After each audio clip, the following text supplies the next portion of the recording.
नमस्कार साथियों। तो आज आप लोग काफी खुश होंगे जिन बच्चों का एग्जाम हो गया है आज, और जिन बच्चों का एग्जाम कल है वो टेंशन ना लें, क्योंकि एग्जाम में वही आ रहा है जो आपको पढ़ाया गया है।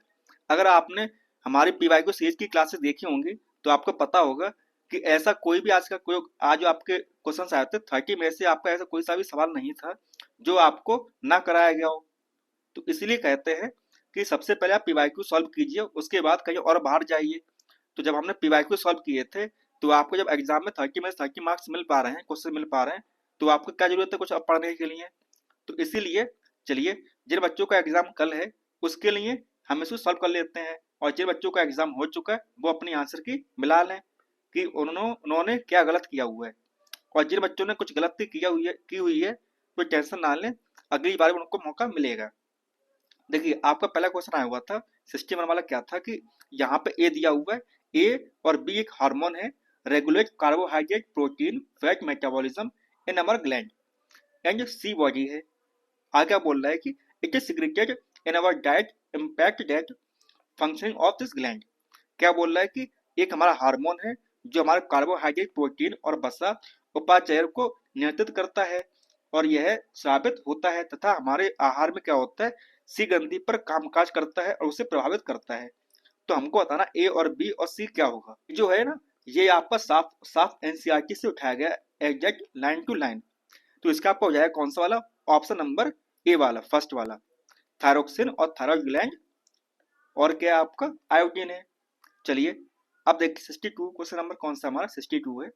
इसमें क्या है कि which of the following statement is true regarding the function of wild juice in human digestive system.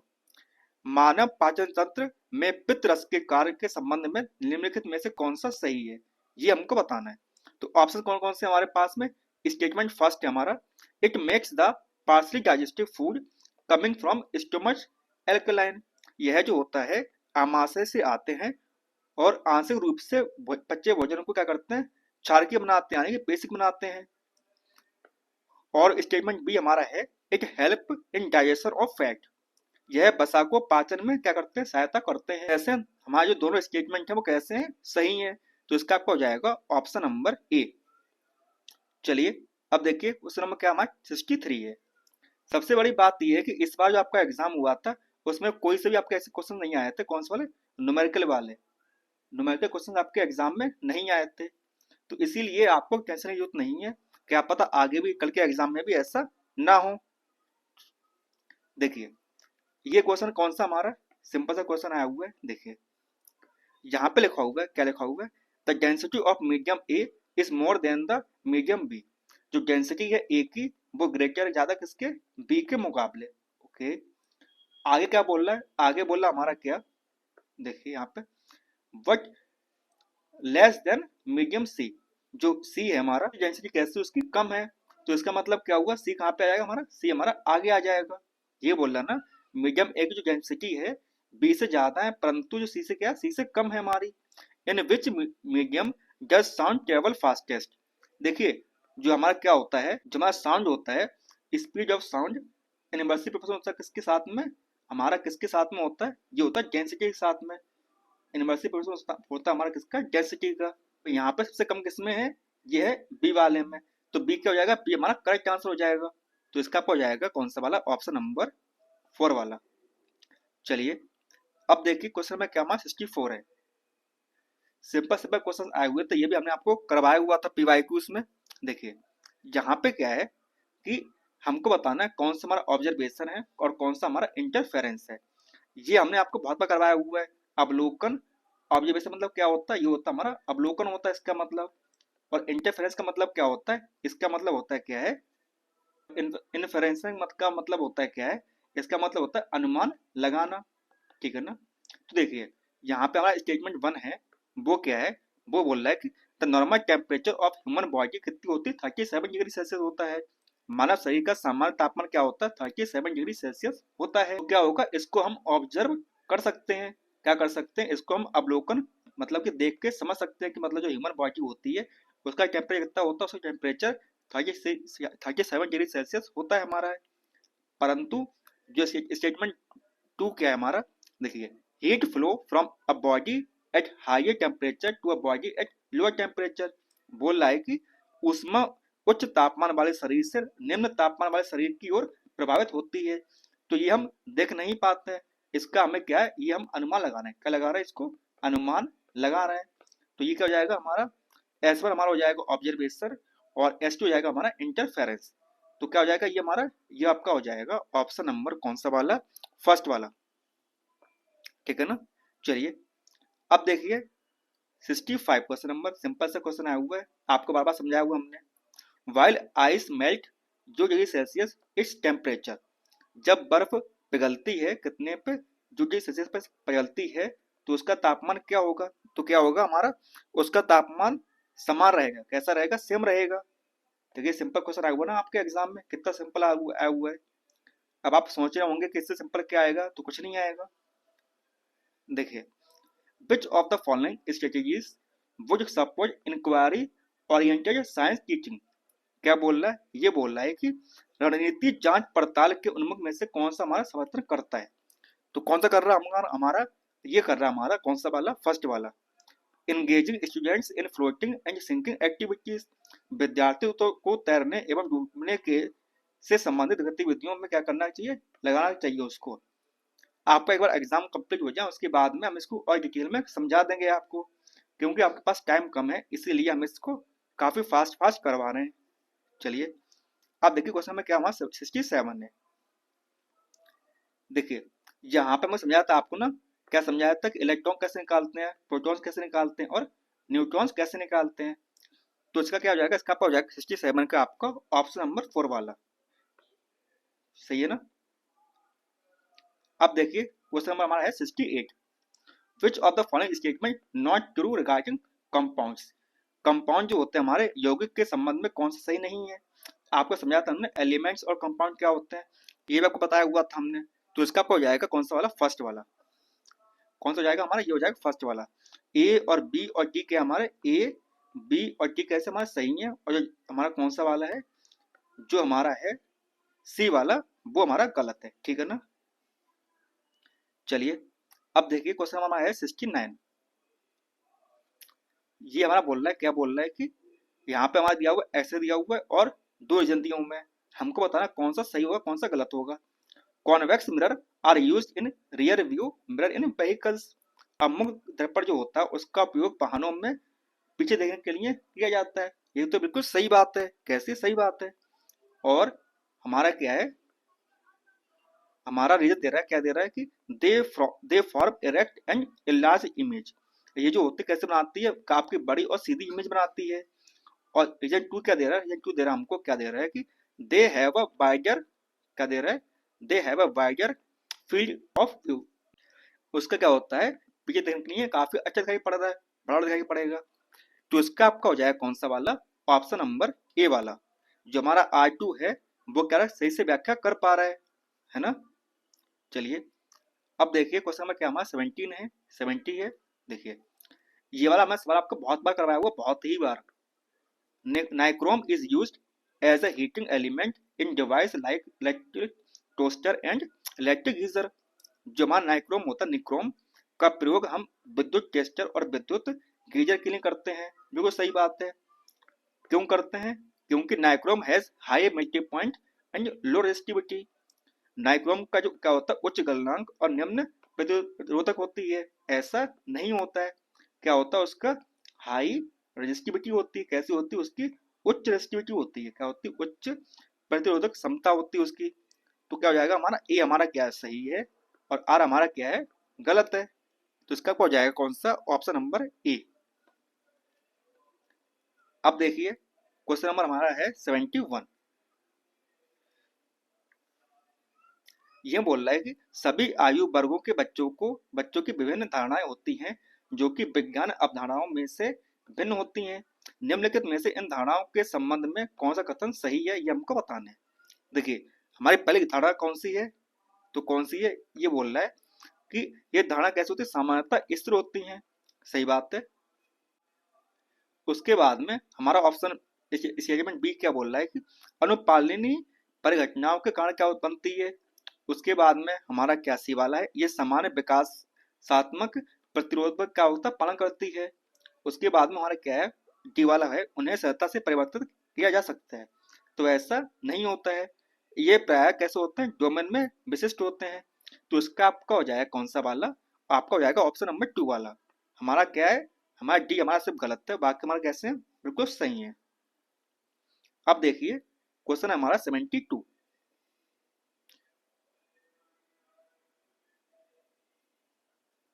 यहां बोल रहा है आपका अर्सन ओरिजिन क्या है, arteries have thick walled and electric elastic wall हमारी है कंपेयर टू वेन। वेन की तुलना में, सिराओं की तुलना में जो धमनियां होती हैं कैसी होती, मोटी होती हैं और प्रत्याश पर स्थिति होती है। कैसी है, बिल्कुल सही बात है। हमने आपको काफी बार समझाया हुआ है कि आपकी आर्टरीज क्या होती हैं और वेन्स क्या होती है। आपको इमेज लेके आए हुए थे आपके लिए बहुत बार यहाँ पर। तो ये तो हमारा क्या है, ये हमारा करेक्ट है। और रीजन क्या है, रीजन हमारा कि blood pressure flood the pressure of blood flow in arteries is low as compare to vein. सिराओं की तुलना में धमनियों में जो रक्त प्रवाह होता है कैसा होता है, कम होता है। ऐसा तो नहीं होता है। कैसा होता है, हमारे आर्टरीज में ब्लड प्रेशर हाई होता है, ठीक है ना। तो ये हमारा गलत हो जाएगा। तो इसका आपको हो जाएगा कौन सा वाला, ऑप्शन नंबर ए हमारा करेक्ट आंसर हो जाएगा। चलिए अब देखिए क्वेश्चन में क्या 73 है।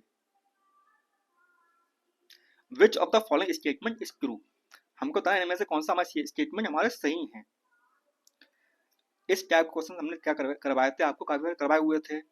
देखिए इसका आपको हो जाएगा कौन सा वाला, 73 का हो जाएगा 4 वाला। बी और डी के हमारे करेक्ट है। देखिए फोटोसिंथेसिस कैसे होती है, हमारी केमिकल प्रक्रिया होती है, सही बात है। Formation of curd from milk is कैसे होती है, केमिकल चेंज होता है हमारा। बाकी क्या हमारे, बाकी दोनों हमारे गलत हैं। चलिए अब देखिए क्वेश्चन में क्या 74 है। इसका क्या हो जाएगा, इसका पान हो जाएगा सिंपल सा है, क्या है देखिए, one a ray of light enter from a medium A to medium B. यहाँ बोला जा रहा है कि एक रे है हमारी, ये हमारा मीडियम ए है और ये हमारा मीडियम बी है। अगर यहाँ से यहाँ पर जा रही है तो क्या हो रही है, इस स्पीड डिक्रीज, उसकी जो क्या है हमारी स्पीड जो है, क्या है उसकी स्पीड, वो कैसी हो रही है, वो कम हो रही है। आगे क्या बोल रहा, आगे बोल रहा हमारा कि on further entry into medium C, उसके बाद में वही कहाँ जा रहा है, मीडियम सी में जा रही है वही रे। कहाँ पे जा रही है, मीडियम सी में जा रही है। उसकी स्पीड क्या हुई, उसकी स्पीड बढ़ गई। उसकी स्पीड हमारी क्या हुई, बढ़ गई उसकी। यानी कि पहले स्पीड क्या हुई, कम हुई, उसकी स्पीड बढ़ गई हमारी। तो देखिए स्पीड होती है हमारी, क्या होती है हमारी स्पीड, इनवर्सली प्रोपोर्शनल होती है किसके साथ में, आपका रिफ्रैक्टिव इंडेक्स के साथ में क्या होती है, हमारी इनवर्सली प्रोपोर्शनल होती है। तो जहां जहां पर हमारी स्पीड कम हो रही है वहां वहां पर रिफ्रैक्टिव इंडेक्स हो जाएगा, कैसा हो जाएगा हमारा, बढ़ जाएगा, ठीक है ना। तो क्या हो जाएगा, इसका हो जाएगा 74 का ऑप्शन नंबर सी। चलिए अब देखिए सवाल नंबर 75। ये वाला क्वेश्चन आपके लास्ट ईयर भी आया हुआ था, बस ये था तरीका आपका चेंज था, परंतु जो कॉन्सेप्ट था वो सेम था। The buoyant force on an object immersed in liquid act in, द्रव में डूबे जो बिंब होता है उत्पादन बल कार्य करता है, क्या करता है, वो हमेशा एक ही डायरेक्शन करता है, कौन सी वाली, अपवर्ड डायरेक्शन में, यानी कि ऊपर तरफ क्या करता है, बल लगाता है। देखिए क्वेश्चन नंबर हमारा कौन सा है, 76 है।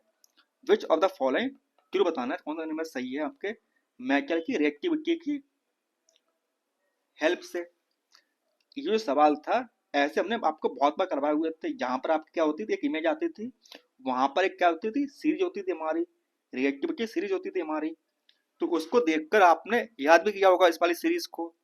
तो क्या हो जाएगा इसमें हमारा सिर्फ और सिर्फ कौन सा है, ओनली जो हमारा है ए वाला, ए हमारा करेक्ट है, बाकी सब के हमारे गलत है। चलिए अब देखिए क्वेश्चन में क्या 77 है। विच of the following have the most scope of for promoting art integrated learning in science. विज्ञान में कला एकीकृत अधिक को बढ़ावा देने की संभावना निम्न में से कौन से सबसे अधिक है। तो किसमें होती है, ये होती है आपके किसमें, प्रोजेक्ट में और पोर्टफोलियोज में। चलिए अब देखिए क्वेश्चन हमारा है 78। ये हमारा वैल्यू बेस्ड क्वेश्चन आया हुआ था। इसको पढ़ने के बाद में आपका सिर्फ और सिर्फ एक ही सही होता था, कौन सा वाला, आपका ऑप्शन नंबर 2 वाला। अब ये रहा आपका question number 79। Read the following statement in contest of law and theories in science. इसके हिसाब से आपका कौन सा सही होगा ये आपको बताना है। तो देखिए, सबको पढ़ने के बाद में आपका जो S1 और जो S3 है वो क्या सही है और S2 हमारा गलत है, ठीक है ना। चलिए अब देखिए क्वेश्चन हमारा क्या है, 80 है। 80 में क्या है हमारा, achievements in stem related course in influenced by gender. क्या बोल रहा है, ये बोल रहा है कि स्टेम जो है संबंधित पाठ्यक्रम में उपलब्ध लिंग जेंडर से क्या होती है, प्रभावित होती है। बिल्कुल सही बात है। और रीजन क्या दे रहा है, रीजन दे रहा है हमारा क्या, problem solving is study used by boys and girls in are different.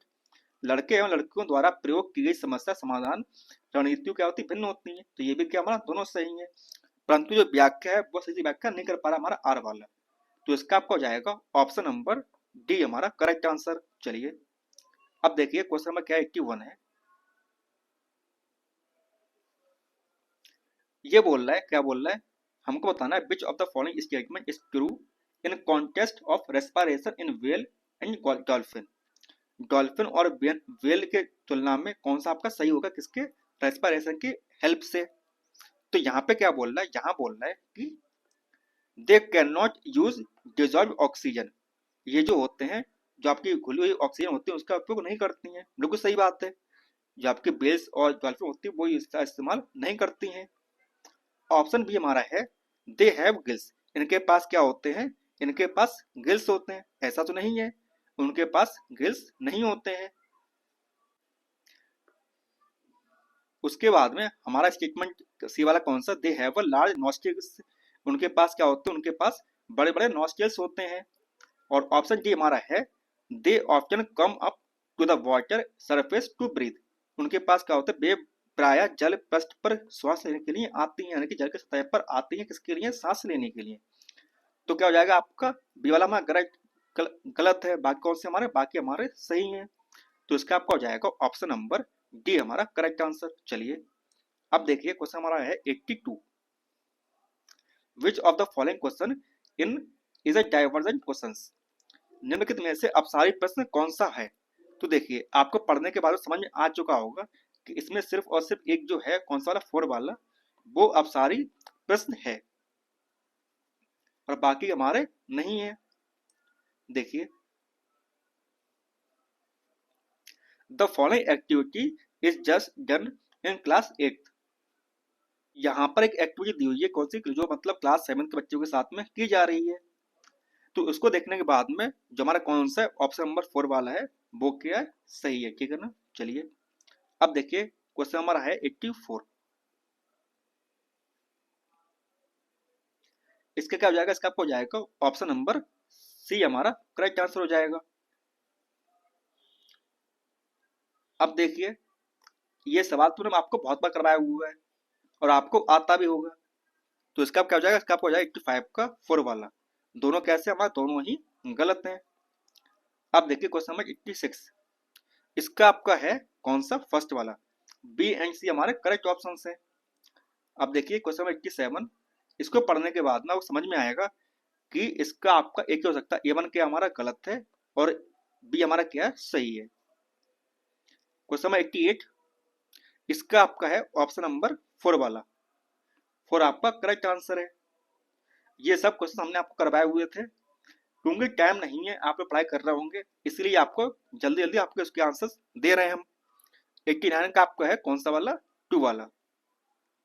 जो आपको होती है ना, कौन सी होती है, सैंडी सवाल होती है, और उसके संदर्भ में जो सवाल है वो आया हुआ है आपके एग्जाम में। और ये है हमारा आज का आखिरी सवाल, कौन सा है, देखिए इसका आपका है फर्स्ट वाला, आपका ए हमारा करेक्ट आंसर है। और जो बच्चे कल एग्जाम देने जा रहे हैं उनसे मेरी बस एक ही गुजारिश है, वो सिर्फ और सिर्फ अपने नोट्स ही रिवाइज करें और ज़्यादा टेंशन ना लें, शाम को आराम से सो जाएं और कल अपने जाकर एग्जाम दें अच्छे से, ठीक है ना। चलिए अब मिलते हैं आपसे कल के एग्जाम के बारे में, कौन कौन से क्वेश्चन आपके आए हुए हैं।